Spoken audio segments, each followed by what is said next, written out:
My name is Gail Johnson. My story takes place in South Africa, in one of the nicer neighborhoods of Johannesburg. I lived in a decent house, and I seemed to have it all. I had the picture-perfect family, composed of my husband Alan, my son, my little daughter, including even a German shepherd, and a few cats filled my home, complete with utilities and even luxuries, such as our shimmering swimming pool. I had a career that I had built myself, a small public relations firm known as Gale Force.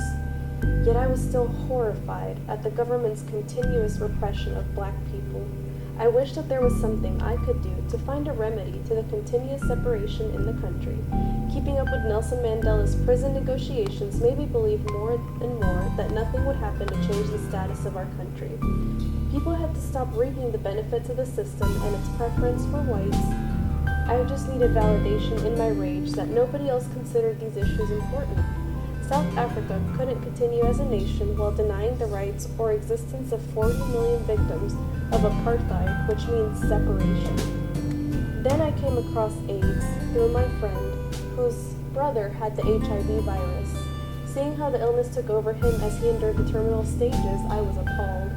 More so, I was appalled at the fact that he had to be alone, dying with nobody to talk to. But then a light came on, and I decided that I could make a difference in these people's lives, and consulted with business associates, doctors, and lawmakers. I then came up with the idea of creating a guest house, a place where dying men could find comfort and companionship. It was a mix of hospice, where they provided medical care, and fellowship, where they provided AIDS patients with a comforting environment. It was during this time that I met Nkosi. His mother, Daphne, brought him into the house and asked if he could reside there, as she could no longer care for him due to AIDS taking a toll on her health. I agreed. Shortly after, the house closed, but I kept Nkosi with Daphne's permission and gave him a loving, positive, healthy environment in which he could be cared for. I changed his diapers and I watched him grow quickly, but overall, I gave him love. His quirky personality enchanted all those who came in contact with, and I made sure to do that every day. This tiny green boy grew through the medication, the compassionate care, strict hygiene, healthy environment, and the sensible diet, so that his life might be extended. Overcoming infections like tuberculosis was a success, though my poor boy suffered from congestion and diarrhea all his life. Every ounce of weight gain was progress. The disease was not so gentle with his mother.